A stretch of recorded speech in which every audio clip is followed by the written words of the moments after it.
Episode 39. Well, since I just started recording, thanks for letting me know that this is the 39th episode of The Cinnamon. I'm one of your hosts, Seed. Who else is in the house? I have no idea anymore. The always existential crisis, Doug Davidson, is also so here. Long. It has been so long. It has unfortunately been a long, I think, like 5 weeks. It's been 5 weeks since we last did this. About 2.5 years. Yes, we've seen the Snyder Cut now. Are we in the dot of Jeremy Bearimy? Are we in the dot? No, we're on the right end of a bell end. Everything is we're way past any average anything good in this world. I just got nothing. Yeah, I haven't been able to say this yet. You have my utmost condolences, by the way. Oh, what happened now? Condolences. Dune. I am sorry. While I am a big fan of films coming out so that A, we have something to cover, and B, so that the studios have revenue, I do agree that there's some films you just want to see in the theater. So I get that. I totally get that. But yeah, condolences. Yeah, man, that one hurts pretty bad. Hurts pretty hard. I guess I have another reason to stay alive for a year or so, and I'll reassess after I watch Dune, and we'll just have to keep it moving from there. So what you're saying is I need to find a contact at Warner Brothers who will keep moving it, so you have a reason to stick around. Well, I mean, one more pushback after that, and I don't know. One of these, all bets are off. Is it that, or I got to break into WB? No. We have it on record, and we have a witness. Ladies and gentlemen, the owner-operator, we have a special guest today. Crystal Davidson is here. What? Unofficial sponsor? Who? Yes, the unofficial the check sponsor. Is never coming. So I baked my way onto the show. Yeah, have you fixed your window yet from when we chucked that banana bread as promised? Let me tell you, the banana bread went before the window got fixed. I can tell you that. It didn't take long for that to between myself and Leslie to get hastily devoured. And once again, thank you for that. Baking is science you can eat. I always say it, man. And damn it, you're the Alfred Einstein of baking. Well, I'm glad you enjoyed it. That's always the goal. Yes. Well, you accomplished your goal well, and the taste buds were happy. There was much rejoicing. Awesome. I like rejoicing. Yes. Not much of it these days. We'll take it. Yes, you got to take happiness as small bits, man. And that bit of banana bread was a small bit for us. Thank you. Perfect. And thankfully, a lot of the joy that happens in this house is edible and legal. Oh, okay. I was about to ask. She's in the third trimester, man. Mellow babies. Mellow babies. Going on. Yeah, not in this house. Not in this house. Yeah. What's new on your end there, good sir? Oh, I wasn't sure which of us you were asking. For those of you that don't have the video version of this podcast, Crystal and I are sharing a mic.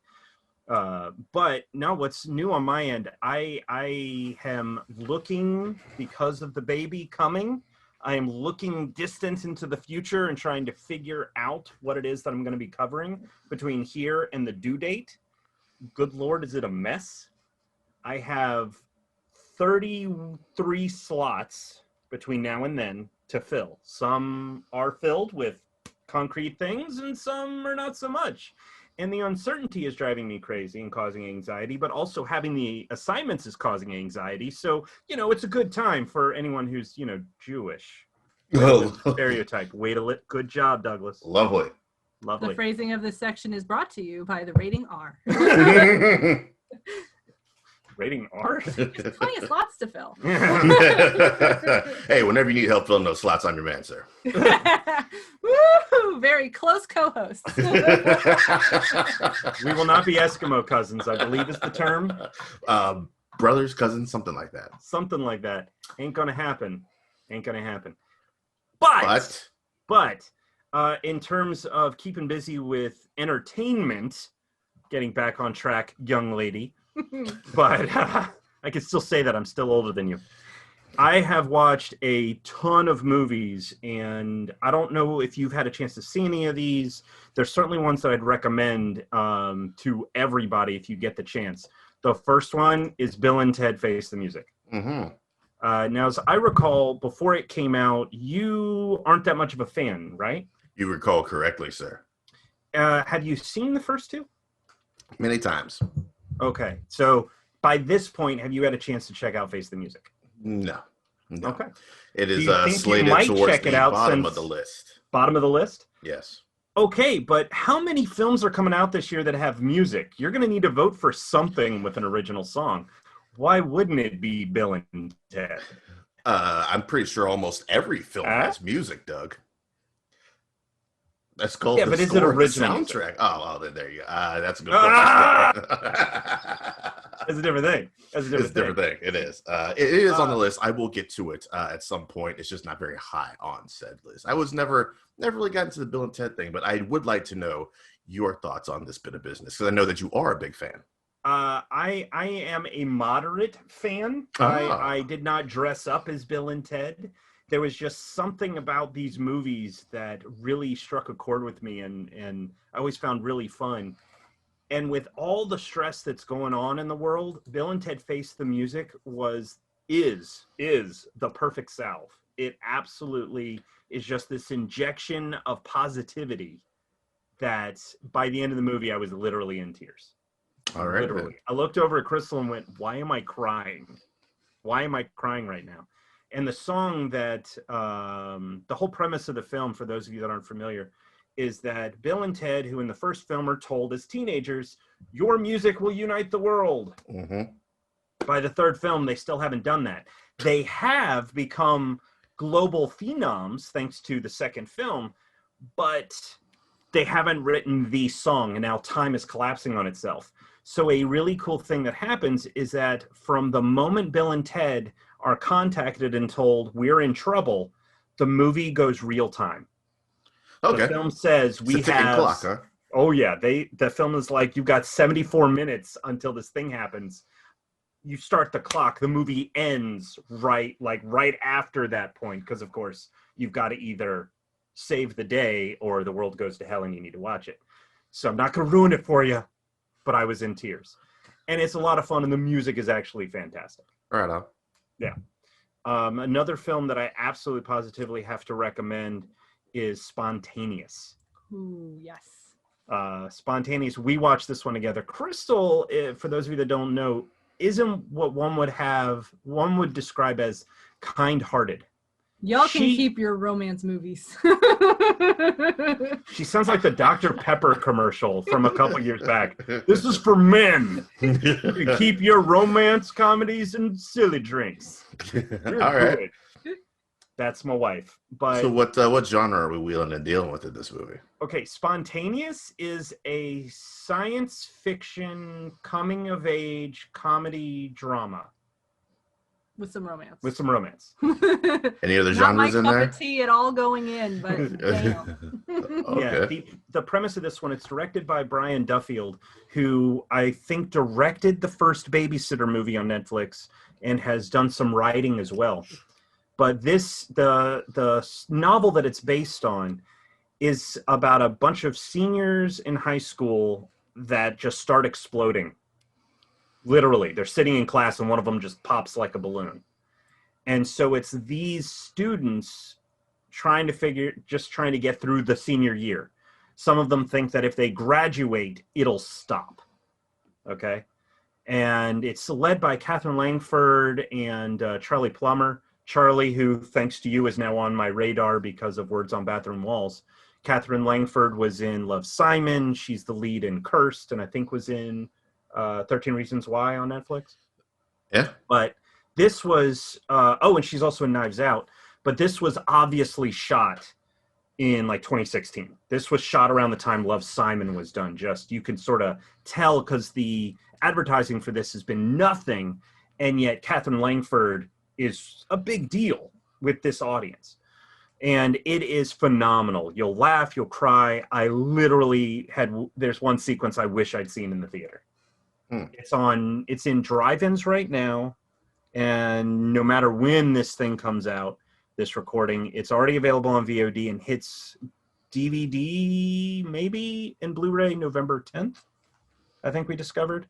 Same day as Bill and Ted Face the Music, actually. There you go. And then last but not least, I'm going to mention these sparsely because they go hand in hand. One's a documentary, one is not. But the documentary is available on Amazon Prime now, All In, The Fight for Democracy. This was directed by Lisa Cortez and Liz Garbus. It uses the Stacey Abrams gubernatorial race in Georgia, excuse me. Georgia. Atlanta's the city. Mhm. Gubernatorial is governor. It's the whole state. Whole shebang. I'll get there eventually. But it uses that as the way in to look at voter suppression in the history of the United States. For example, when slavery was abolished, we apparently had black senators in a numerous number of states. And then voter suppression began with the rise of the Southern Dixiecrats. Yep. And all of a sudden that got pulled back. So just looking at when people are talking about poll taxes, when they're talking about black codes, and people looking around today and going, we don't have these issues. Yes, we do. And here is how deeply rooted they are. On the flip side of that, going for an strangely optimistic sort of telling of history is Aaron Sorkin's The Trial of Chicago 7. Right on. That's in select theaters right now. It hits Netflix on the 16th. If you like Aaron Sorkin, this is his second directorial feature. Sorry. Shut up. Crystal's laughing at me. Be quiet. Unless you want to talk about it, you watch this too. I'm laughing silently. Obviously. But Aaron Sorkin, most people know from The West Wing, Sports Night, Studio 60 on the Sunset Strip, those types of projects, or Molly's Game, which was his debut direction. But with this one, it has a phenomenal cast, and it tells the story of the 1968 Democratic National Convention, where there was a clash between protesters and the police. And the incoming Nixon administration decided that they wanted to press charges against not only 7 individuals that were directly tied to the protest, but the head of the Black Panthers, who just so happened to be there in town for 4 hours giving a speech at the protests, but wasn't actually at the event that the other 7 are being arrested for. To tell you that it's a little over 2 hours, you won't notice it. You won't feel it. If you know Sorkin, he knows how to do quippy, fast-paced language. He knows his pacing. But more than anything else, this whole film has an energy about it that begins from the get-go. So can't recommend it enough. And then again, I'm a big Sorkin fan, so I'm only going to speak positively about it. Unless I hated it, in which case I wouldn't. But Crystal, do you have any thoughts on any of these? Because you watched them as well. I did watch them as well. Definitely recommend them. The Bill and Ted, definitely a salve for the times. So, while not as emotional, it's hard to break this icy cold heart. It definitely hit a sweet spot. I need Arya and her knife.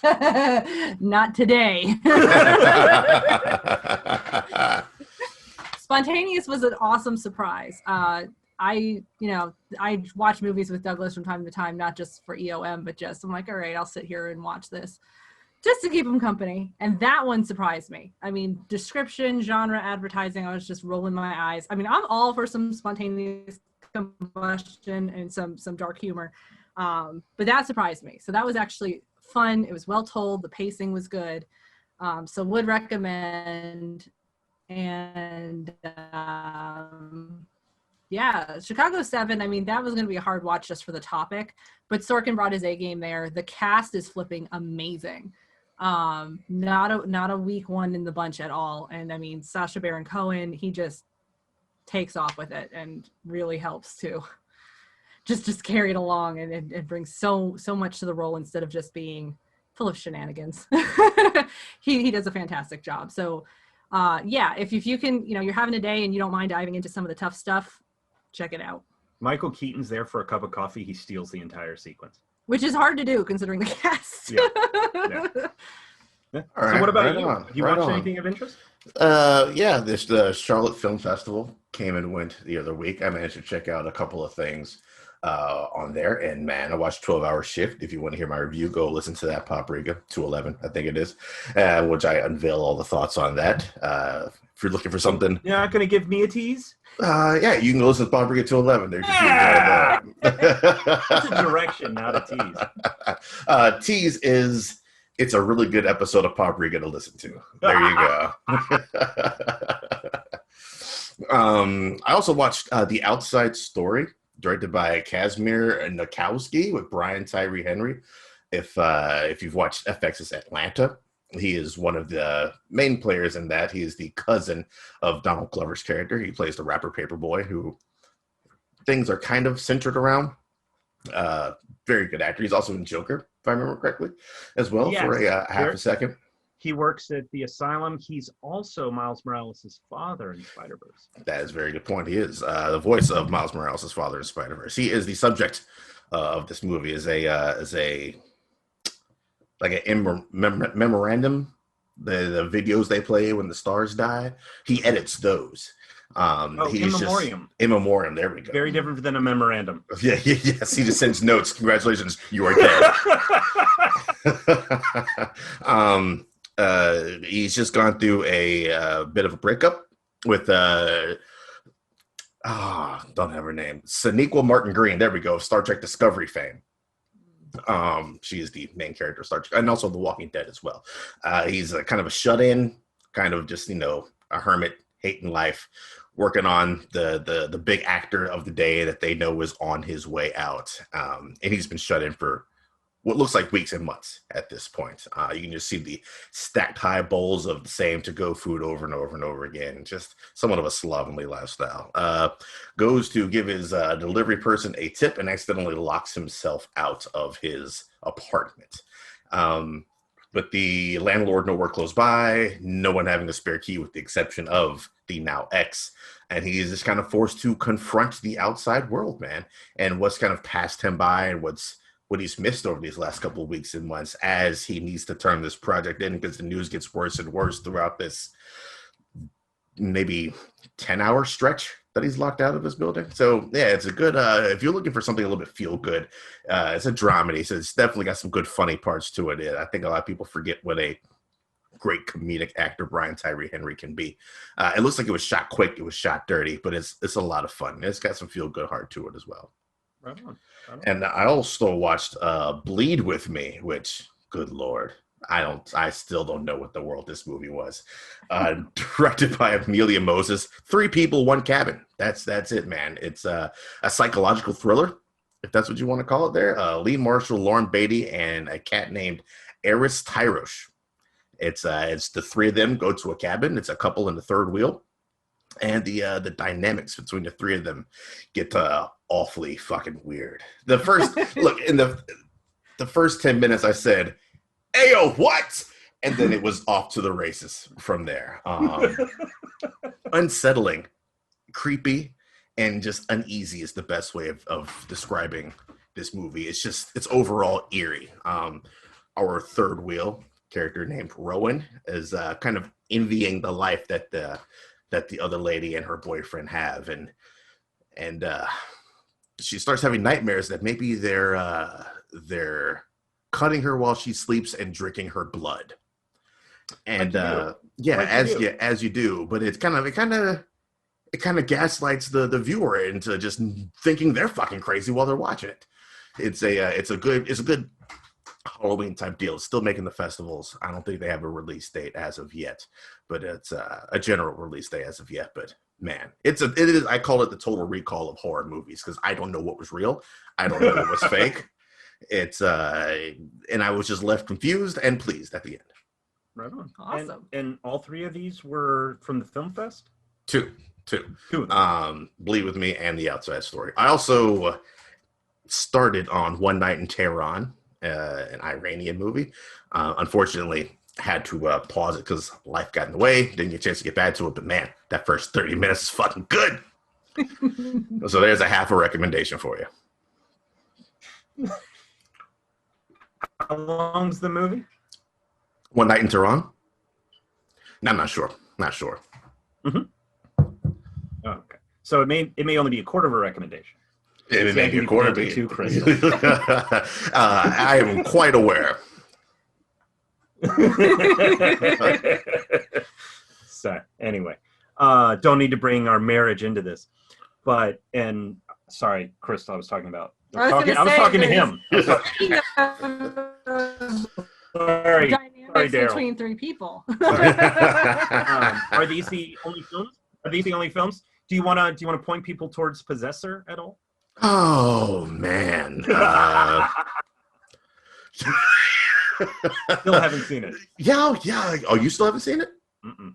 Oh boy, man. That when you think, what would the son of Cronenberg do with a concept like a person inhabiting another person's body to do assassinations, and then one of those people she inhabits, their personality starts fighting back?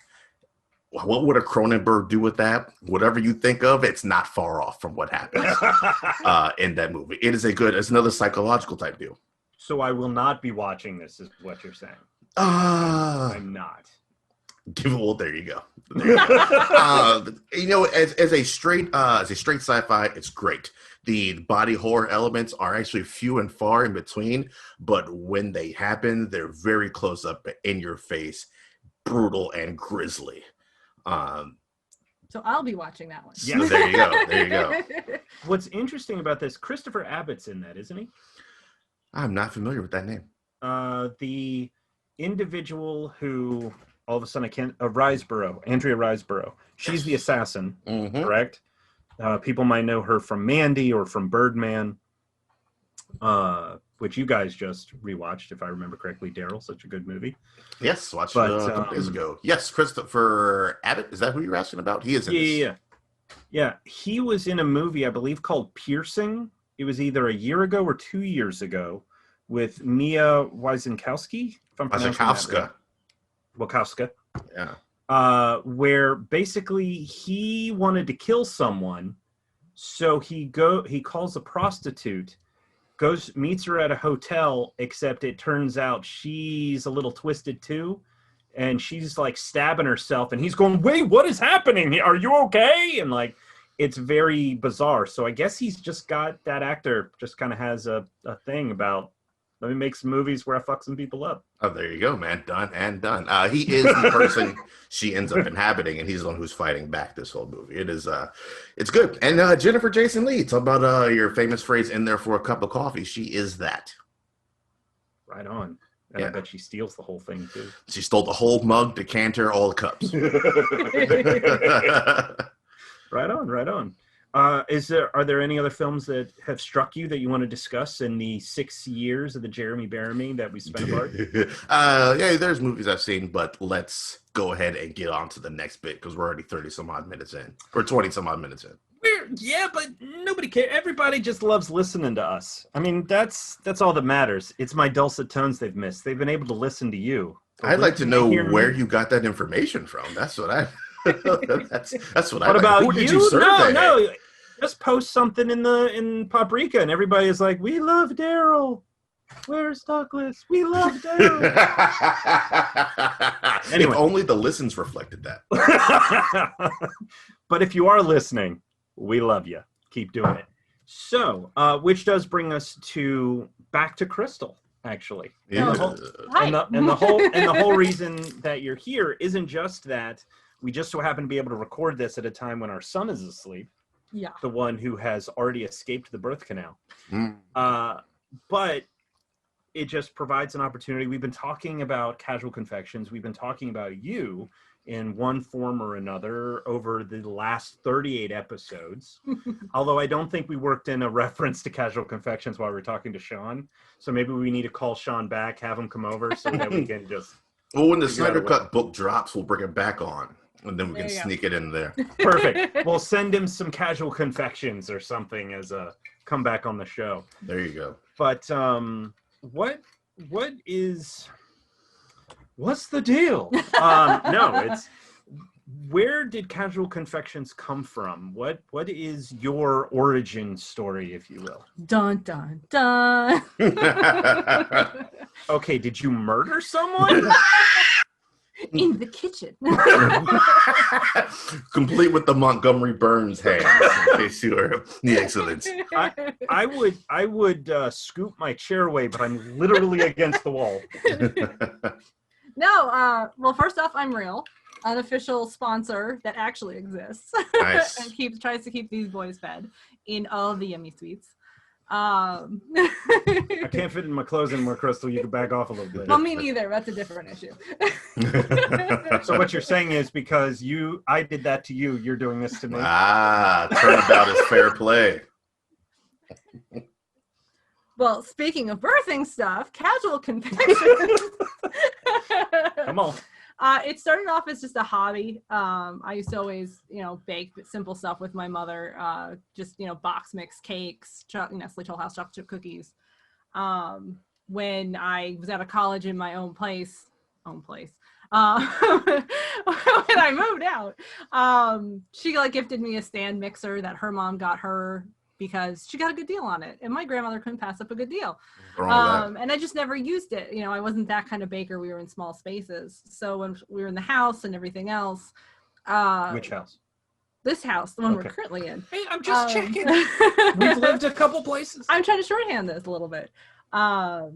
Basically, I have been trying to figure out a hobby for myself for years. Douglas was in grad school in DC. I was basically just working, and between my commute and work, I was just burnt out. So I tried photography for a bit, which I did enjoy, but you need time and energy to get out, and it just wasn't the payoff. So I started doing a little bit of baking, and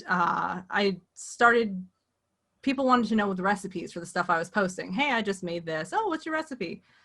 I was sending it out like 5 to 10 people at a time, copy paste. And I'm like, well, I can share it in notes in Facebook. And I'm like, screw it. I'm doing a blog. Mm-hmm. Just send the link out. Just go look. And that's the first version of Casual Confections that started and is still up, is the baking blog. And not long after that, I started wanting to challenge myself. Connor would be asleep for 2 hours. And 2 hours a night before we got the hang of this thing. And I'd be like, okay, what kind of bake can I squeeze in? And then I started wanting to find new challenges to do to kind of expand my baking experience. And then the Great Off happened. Boom, boom, boom. Again, did you murder the Great British Bake Off? Well, You're very intense with those bums. Well, one of the earliest bakes they did was a Swiss cake roll. And that was something I had never tried before. And I was just like, I'm going to do that.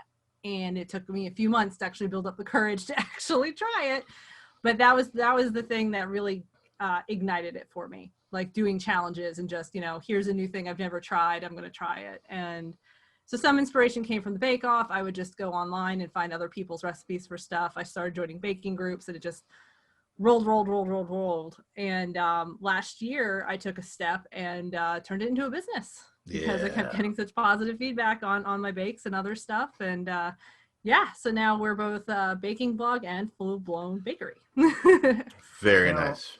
When you make stuff, I know with Casual Confections, you sort of do it made to order, if you will. Yes. You have options up on the website if people want fudge or cookies or whatever else. But you can also do, I wouldn't say overly complicated. We're not talking Ace of Cakes. No. Not talking Ace of Cakes type stuff where we need PVC piping and whatever chainsaws. Else. But I forget when it was. You once made a Sarlacc pit cake. Oh, yes. Oh, very nice. That was the other thing. I had a really good October. Just the one? 2018. And what happened was first Joey Starnes from Charlotte Geeks. She's like, hey, I know you're baking. We have the Geek Gallic. Would you be able to donate something? And I'm going through checking food laws and everything else. I'm like, yes, I'm in the clear. I totally donate stuff. And I got it in my head that I was going to make some bundt cakes because they're quick and easy. But I wasn't just going to make bundt cakes. I was going to find a way to geek theme them because I'm a massive geek. And if you have baking and geek, I'm going to figure out a way to mash them together. So I made different flavors. 2 of the cakes were Portal themed. So one had a sugar cookie guy going in, a blue one, and it had coming out, the orange one. And I did a Galaxy Glaze. I think Guardians had come out by that point and was going on. So we had that theme going on. Way past. I have no concept of time when it comes to movies and stuff, just so you know. It's just that's the blank in my head. So wait. Where'd you go? I don't know. No. So She did I didn't this. Can't see me. She just went invisible. You can't see me. Why is John Cena here? Anyway, You can't go ahead. see him. But the other one was a Sarlacc pit. It was a bundt cake. And filled in the top, and it used Madeline cookies, it used slivered almonds and just some different things, and it came together really simply, but it was a caramel Biscoff flavored cake. Ooh. And it was, all the flavors went over well, but I had so much fun making that cake. Yeah, all pun intended. When it comes to Joey Starnes, she knows everything that's happening in the city. She literally has her finger in every pie around this place. She does, and she is such an advocate for small business and the fellow crafters that are in Charlotte Geeks and everything else. So massive shout out to Joey. We love you. Love you. We love you.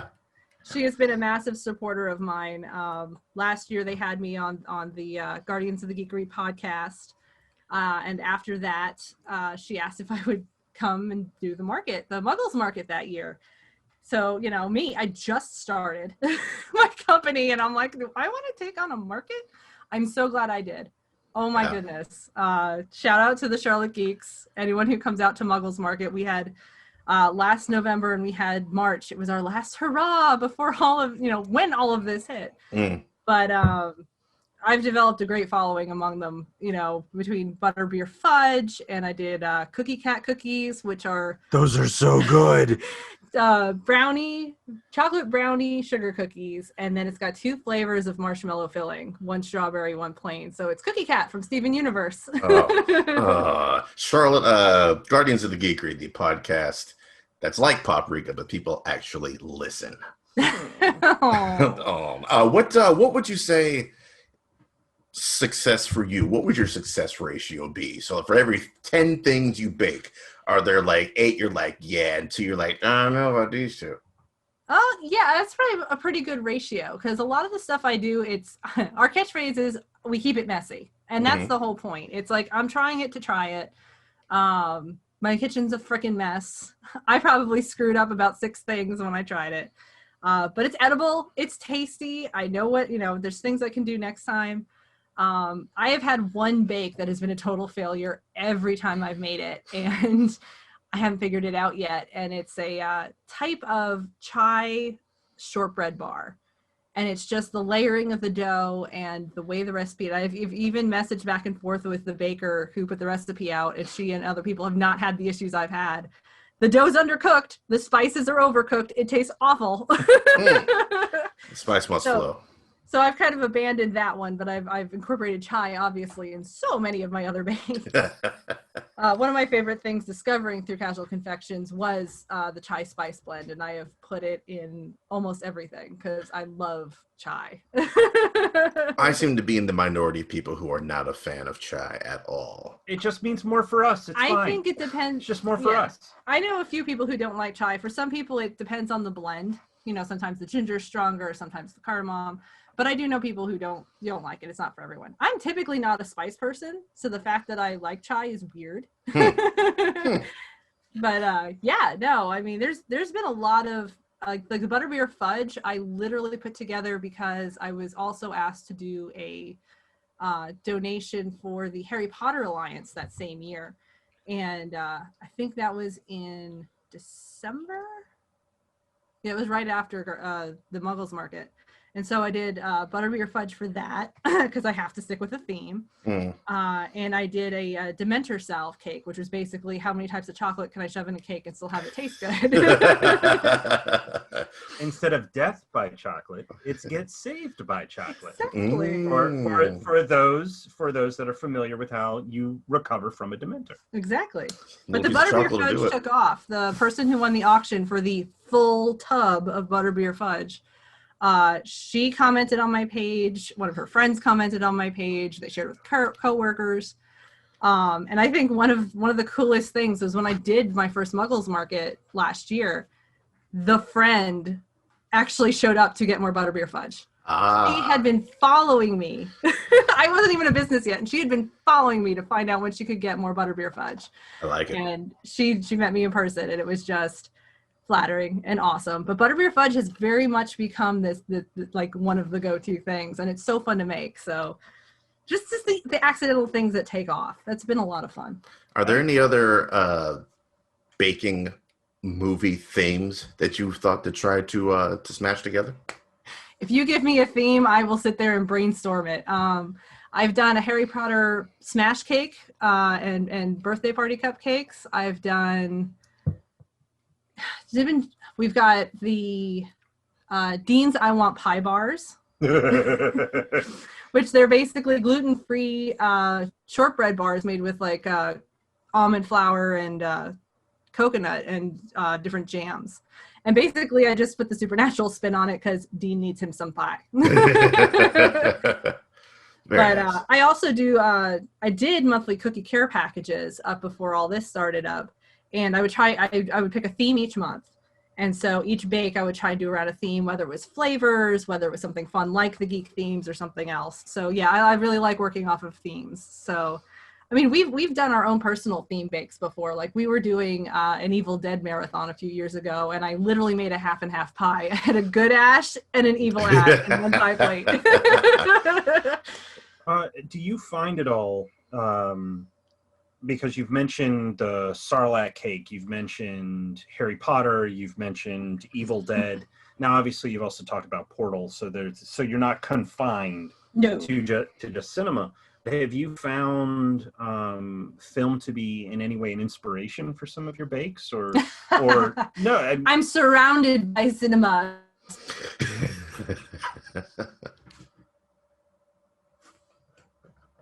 Oh, I think I lost you.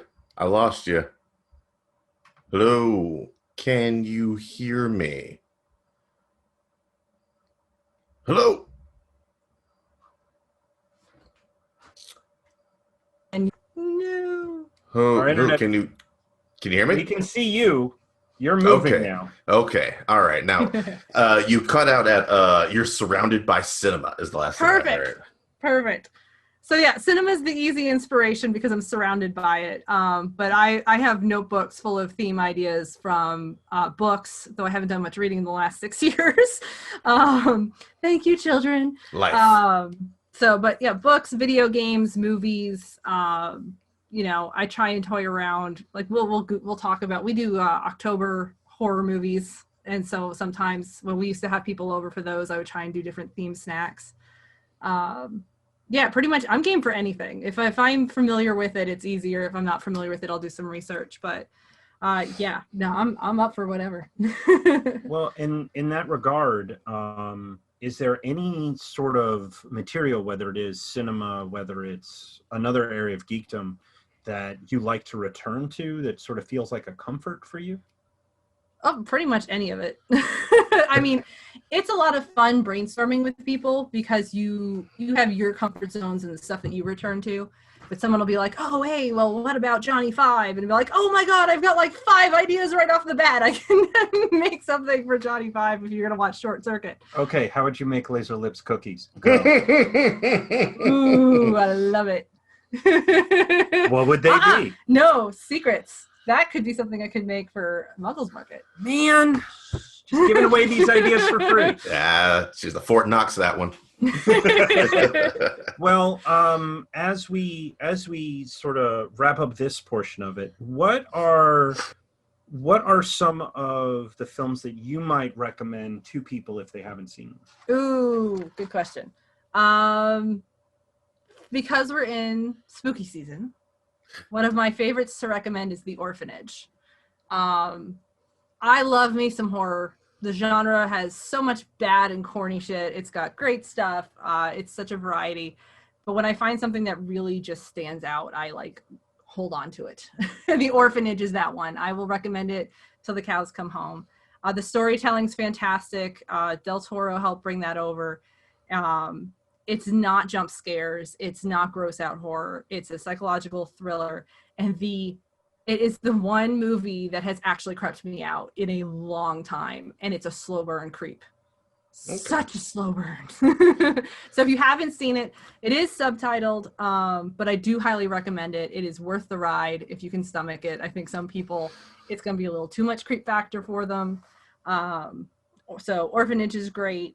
Mad Max Fury Road. I had never seen the other Mad Max movies in their entirety, but Fury Road simply knocked me off my seat. I mean, it's gorgeous.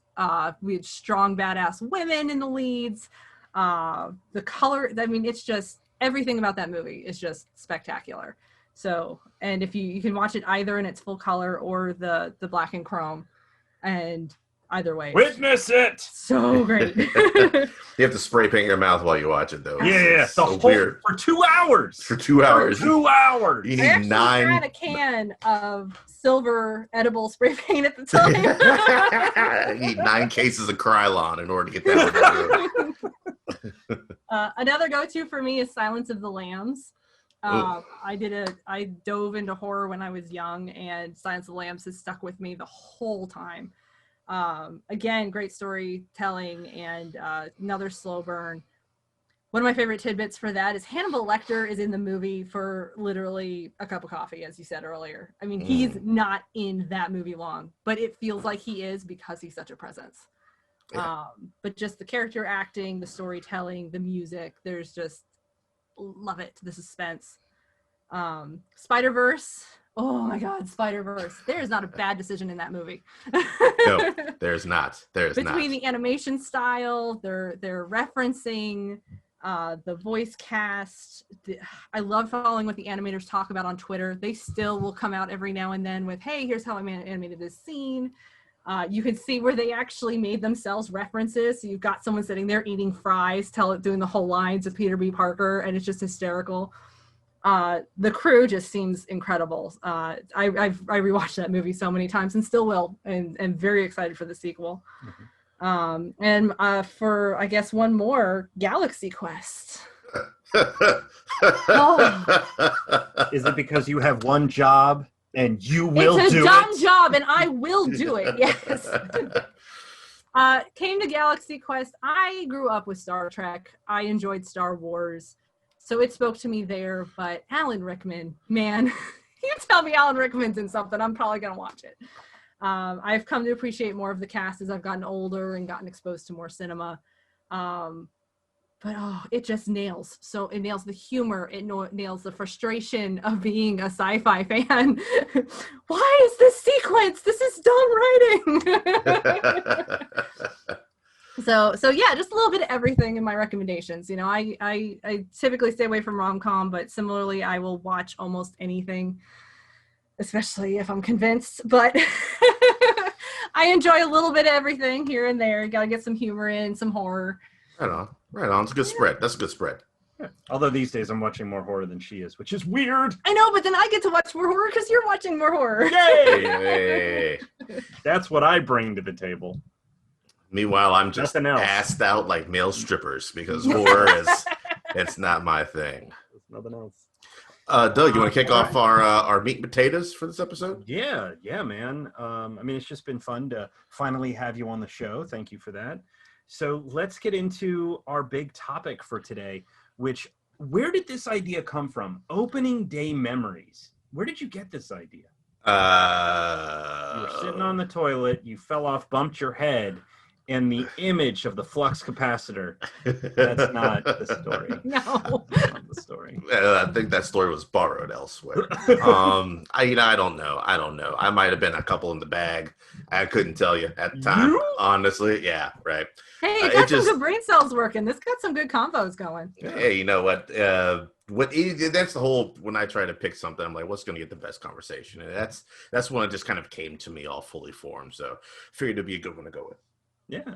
I mean, I don't know about you, and that's part of why I asked where this came from, because I was curious if you would dig into that at all. But for someone, at least for myself, who loves movies, I love going opening weekend. I used to love going to midnight screenings, like the Thursday night of opening, because the energy of the audience. If you were there at midnight for that first screening, you wanted to be there. You're serious about your business. Exactly. And you weren't going to talk through the whole thing or act inappropriately. You were going to get into it. So, do you want to lead off with this since this was yours? That's all you, sir. Okay. I'm going to go with a movie I've talked about. If not on this one, certainly I did discuss it on the episode we did with the Mannings on Meet Me at the Movies. Joel Schumacher's 1995 Batman Forever. Ooh. Now, say what you will about this film, and people can say plenty. Yes, good, bad, and different. I'm a big fan of this movie, but one of my favorite memories is, I forget if it was a midnight screening, I forget whatever it was. I just know the sun was down. It was gone. It was toast. Mm-hmm. Because at this point, I was maybe 15, maybe 14. No, it came out summer of 95. I was 15. No, sorry, I was 14. I'm going to shut up with the math. Move on with the story. I was 14, couldn't drive. My oldest brother, Lewis, was going with me, and he was actually driving me to the screening. We were going together. And we get into the car, and I get in there first. There's no lights on in the garage, no light in the car unless you open up the door. And I get in and I put my seatbelt on, and his door opens. He climbs in, and I jump 15 feet. He's wearing the Batman cowl. I love this about my brother. He and we haven't been able to go to a movie even before COVID in forever because we both have kids about the same age. But Lewis would always bring little figures and stuff with him. He was always that guy. But going to Batman Forever and just the energy Lewis brought with him, wearing the cowl to drive to the theater. It's a memory that I've never lost. So, what about you? First up on my list, Lord of the Rings: Return of the King, man. It's got to be Return of the King. That would be the first time I met Eric Elizondo, who would, of course, go on to be host of Paprika and a pivotal force behind all things that is Paprika. A friend of mine invited me, which Eric was a mutual friend, and it was just a joyful experience to see that whole thing wrap up in such a distinctive way. You know, it always gets the jokes of it's got 30 endings or whatever the case may be, which it does have them. It's weird to me because they're all in the book, so it's not like it should be a surprise to anybody that read the book. It's all right there on the page. You didn't read the book. I didn't read the book. It was a surprise. Why were there 30 endings? But yeah, just the conversation that it sparked afterwards. A lot of jokes and banter between the group of people that I was there with. It was just one of those good 3:30 a.m. when I had to be at work at 6 experiences that I will never forget, definitely. I don't know if you heard, but on the day of this recording, Warner Brothers has announced Lord of the Rings, both trilogies, Lord of the Rings and Hobbit, will be released in 4K this December. But I believe it's next summer, there's going to be this definitive ultimate collection of all of them, I think, in one thing with the new bonus features and stuff like that. Can't wait to pass on that. Oh, I don't need any of that Hobbit. Apparently, he didn't love it that much. I don't need that Hobbit nonsense. Just give me some Lord of the Rings, and I'll be good to go. Yeah. Oh, okay. All right, Crystal. Oh, mine's kind of the flip of Daryl's. Mine is X2. I was actually working in the movie theater when this came out. But this one I actually showed up as an attendee for the sneak instead of watching it as a sneak for work.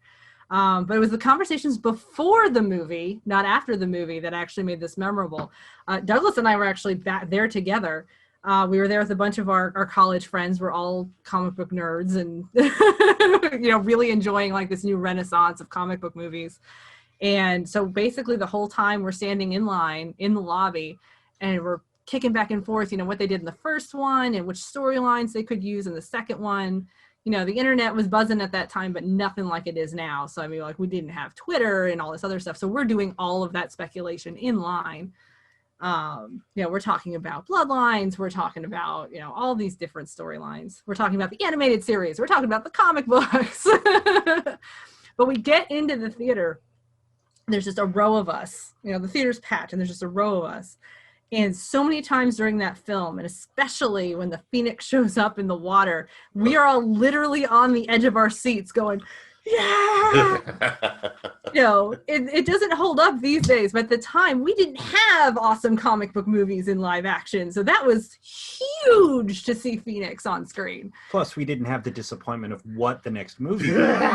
So it's still exciting. Oh, we don't talk about X3. It doesn't exist. I still get those feelings when I watch, because I'm on record multiple times saying X2 is the best of the X-Men movies. I will go to, I mean, X-Team, Logan notwithstanding. Okay. I will go to It's fine if you feel that way, but I was just curious. I'll go to the mat for X2 as far as X-Men team films are. And that Phoenix scene at the end, it still gets me every time, man. That is a great third act of X-Men movie. And they teased the Phoenix so well throughout the movie. It's like pre-credits before pre-credits. The hair. Yeah, I mean, it's just, they just sampled it for you. And you're like, yes, it's there. Yeah. It's because I love X2 so much that I lend some of that love to Apocalypse. Crystal hasn't finished it. I can't finish it. It's okay. But I love the fact that they go to Alkali Lake in Apocalypse. Yeah. And then they end up in this alternate universe breaking Wolverine out. I was going to say, don't they do like 3 different versions of the Logan breakout at Alkali Lake across that series? Yeah, but wibbly wobbly, timey wimey, Days of Future Past. I love Right. it. It is a movie. Yes. It is a movie, that Apocalypse. All right, back to you, sir. Speaking of comic book movies, I'm gonna keep mine running. I have to go to Avengers 1. Now, I have always had a great love for comic books and, of course, comic book movies growing up. I've always been more of a DC kid than a Marvel kid. But there is something undeniable about the 2012 Joss Whedon The Avengers, about seeing them actually come together and work as a unit. Even 8 years later, this movie still rules. It is a tight, well-paced, well-structured, every 30 minutes, just like The Matrix. Every 30 minutes, it shifts gears and shifts focus.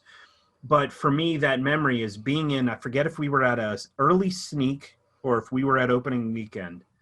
But when Cap turns to Hulk and says, smash, and he leaps, the whole audience erupted in such a way that it's the energy of it I will just never forget. And every time I see him in the film, smash, I just get that same jolt. We finally got a good Hulk. Yeah, right. That's the big thing about that movie is they finally did something decent with Hulk. Yeah, and I'll go ahead and just piggyback off of that. Yeah, mine is Avengers 2, but I also couple it with Avengers Endgame as well. Okay, real quick. Did you mean Age of Ultron or did you mean the Avengers as well? The Avengers 2 TOO. Okay, just checking. Yes. I was like, really? Age of Ultron? Cool. Also, the most I've seen is Age of Ultron because I was working at the theater at the time, and I've seen that opening way more than I care to admit. But no, it is. I'll just combine Avengers and Endgame. We did the Phase 1 marathon at the Alamo Draft House back when you could do that and still smell like a human being. Again, myself, Eric Elizondo, his girlfriend, and a couple other people were all there. I take my dew nap during the Hulk, as you should. And it ends at something like 11:45. And there's that 15-minute gap before they can legally do the midnight showing. And the air was just electric at that time. And it was much like your X2. There's rumors and speculation and what's Loki going to do and this and that. And, so it was fun to get up in all that conversation as well. And then Endgame, man, same energy. I mean, we know what the stakes are. We know that trailer's probably misdirecting us all hell. So we don't know what to expect. We don't know what order those scenes are going to be in. Cap picking up Mjolnir was like a rock concert inside that theater. And then, of course, with Tony's death, man, just grown men openly weeping and the sounds of sniffling and this guy behind me was just and I was like, it's okay, guy, just let it all out. Just let it all out. It was It was an experience, to say the least. It was an experience that I am apt to probably never forget as long as I live, being inside that theater for such high highs, followed 15 minutes later by such low lows. It takes you on a roller coaster, and it is, to me, one of the definitive theatrical experiences. So, sheer curiosity, did you combine two of your choices, the Avengers and Endgame? So that was your 2 and 3, if you will. Nope, that's my 2, sir. Oh, okay. Well, don't try to cheat me out of a spot. I'm not. You excuse me. I do believe, and if we go back to play the video, play the audio for previous things. Hold on, let me just. Yes, that's right. We're 3. 3 is your list. You just put 2 together to make 1. So just for the record, yeah, pulling the Doug Davidson and ignoring our numbers, and I'm going with it. What about you, Crystal? What you got? Just to continue worked at Carmike in Asheville.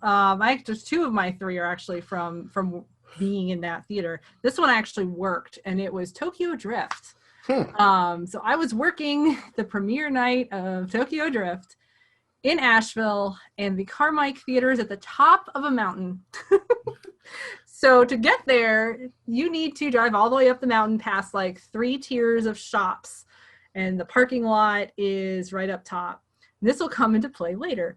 So during Tokyo Drift, every Fast and Furious is like in its peak. It's had some really great films come out, and everyone's psyched for Tokyo Drift. Oh, they're drifting, and it's the sports cars. So you've got all the young kids are out. Everybody's freaking out for it. The theaters are packed. We had, I think, 6 theaters full for this movie, and we get about an hour or so into it, and before you know it, every theater empties. Everyone's in the lobby. Someone set off firecrackers under somebody's seat in the middle of the movie. Oh, wow. Now, for those who may not be aware, this was a time before we had to worry about guns in movie theaters. So while there was a panic, it was not the same kind of panic we're familiar with now, but it was bad enough to freak people out because something is happening in a theater that should not be happening in a theater. So all the movie theaters end up emptying out, not just Tokyo Drift. So we have this influx between everyone going to the lobby and everyone pouring out of the individual theaters through the emergency exits.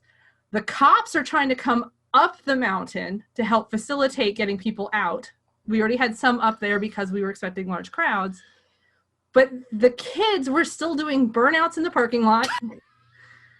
And then the cops couldn't get people to leave. So this literally became a tier-by-tier situation. So first they had to push them out of the lobby. Then they had to push them out of the parking lot. So they went down to the next layer, which I think was the TJ Maxx or Target. So they pushed them out of that parking lot down to the next level. Like, this is 3 or 4 levels of the cops getting people away from the movie theater. And this is like past midnight because it's a Thursday night screening. It's opening night, and we're just sitting there like, what the hell?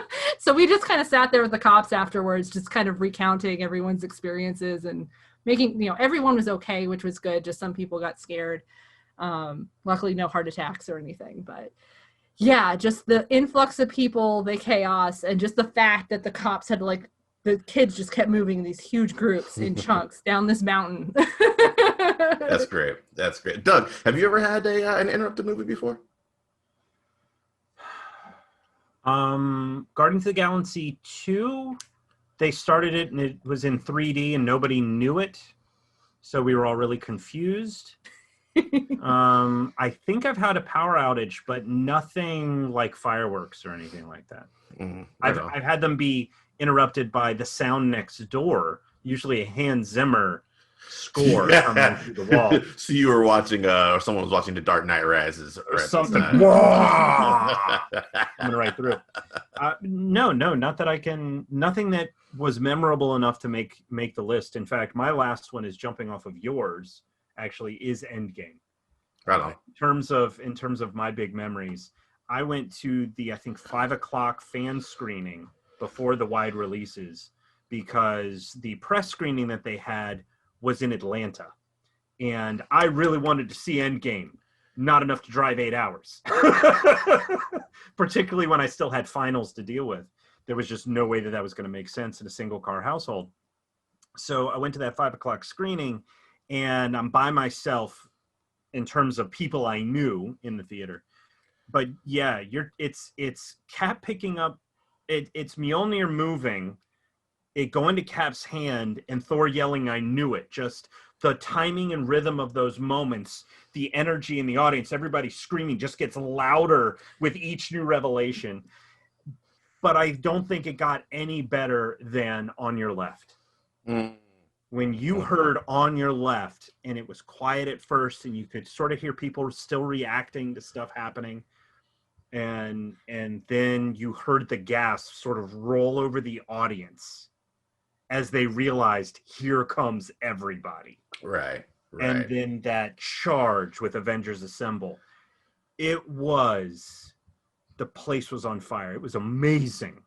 And it was a singular experience when it comes to seeing a film opening weekend. And it is going to be difficult to top in terms of cinematic experiences as well as Marvel. So you've said before that they shouldn't try to go this big. It would be a horrible misstep, I think, to try and emulate and go higher. They need to go quieter before they build back up again. But yes. Endgame's my third. I've said many a times that this entire next phase or two phases needs to be very smaller, personal. Paranoia and mistrust is what I would like to see out of these next two phases. We'll see if that happens. Probably not. My last one is The Force Awakens, man. I remember the week leading up to it, they were on all the talk shows. The hype was so supremely huge. I think like a day or two before the soundtrack might have dropped. So that was blaring in my car as I was driving to the theater. It was, you talk about the same atmosphere as Endgame, just the electric buzzing, like people going into Endgame were sure, right? Like Infinity War is no slouch of a movie, right? We know we're going to get a wrap-up of sorts. We know it's going to be dope. We're just curious to see where it all leads to in the end. We know we're safe in hands with Lord and Savior Feige. With Star Wars, it was like a nervous electricity. Like the prequels were shit. All we've had in between there was like the animated shows and stuff like that. Like, so there's a combination of like jonesing for some new live action Star Wars, as well as uncertainty of a lot of people weren't happy with what JJ did with Star Trek. What he did with Star Trek is why I was confident of what he was going to do with Force Awakens. But yeah, it was a different kind of energy, and the satisfaction of seeing him pull that off when they revealed the Millennium Falcon for the first time. It was just a huge uproar in the theaters. And finally, for the first time ever, thanks to technology, seeing that ship fly the way it's supposed to be flown with Rey and her chemistry with Finn, and just the big three's chemistry with each other, seeing Luke back, seeing Han, seeing Leia. It was just cheer after cheer as each familiar face popped up onto the screen, and people were glowing coming out of the theater. Man, it was a sight to behold. That was my 35th birthday. Yeah. I forget if it came out on my 35th or we saw it on Saturday. Poor Crystal did not, because we had a almost 6-month-old. And apparently babies in movie theaters are bad. At least that's what I tell people. Do not take your infant to a movie theater. Good man. I had one in Rise of Skywalker. I was not pleased. I had an infant in one part, and then I had 2 teenagers talking the entire time right beside me. I was not happy.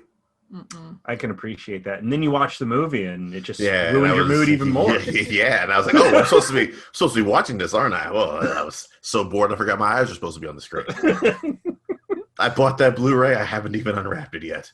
Oh. I did a home release. I was very lucky, and I am grateful that at least at the time I was still on the list for Disney, and I got it, and I was like, I got to watch this again, don't I?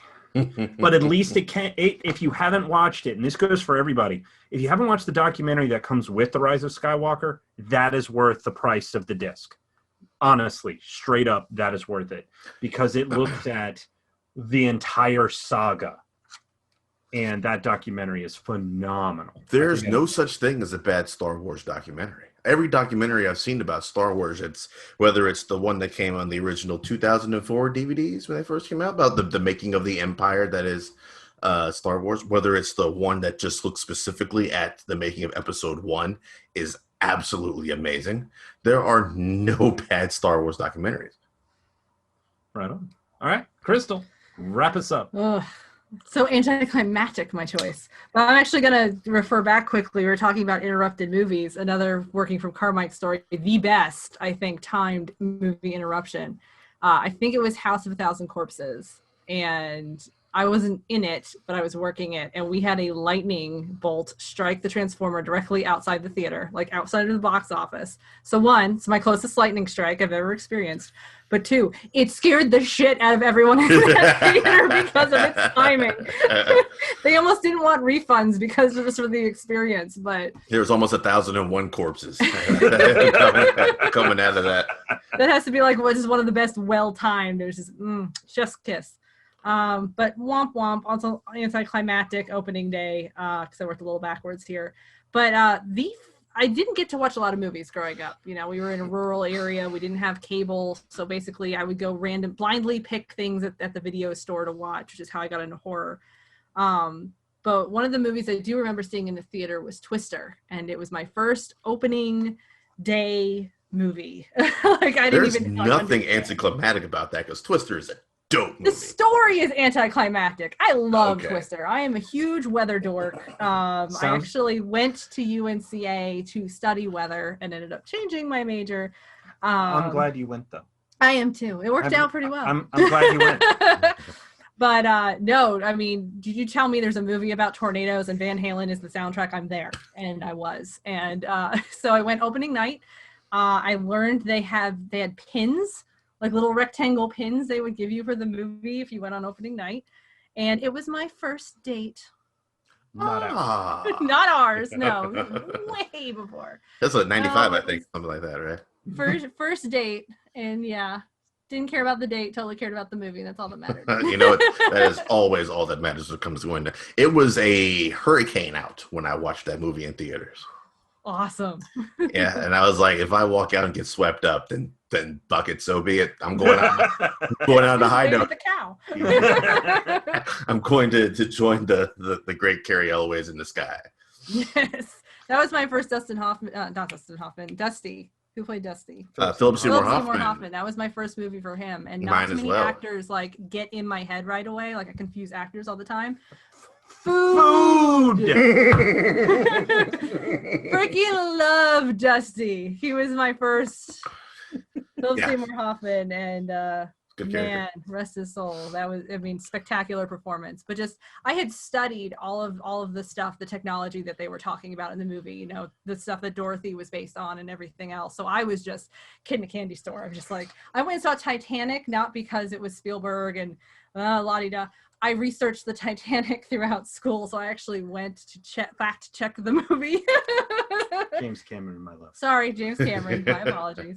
See, this is why I got these movie guys here. They keep me straight. I was gonna let it slide. No, you gotta correct it. We gotta come correct. She's the editor of Elements of Madness. If she doesn't know what the hell she's doing, I have research and resources that are not at my fingertips at the moment. The power of Google. What was your list one more time, Crystal? What three did you bring? I had Twister, Tokyo Drift, and X2. And Doug, what did you have? Mine was Batman Forever, Avengers 1, and Avengers Endgame. Some good lists. Good list, peoples. Well, you apparently like all the movies, so yes, good list. All these movies have the seed stamp of approval. You've done well.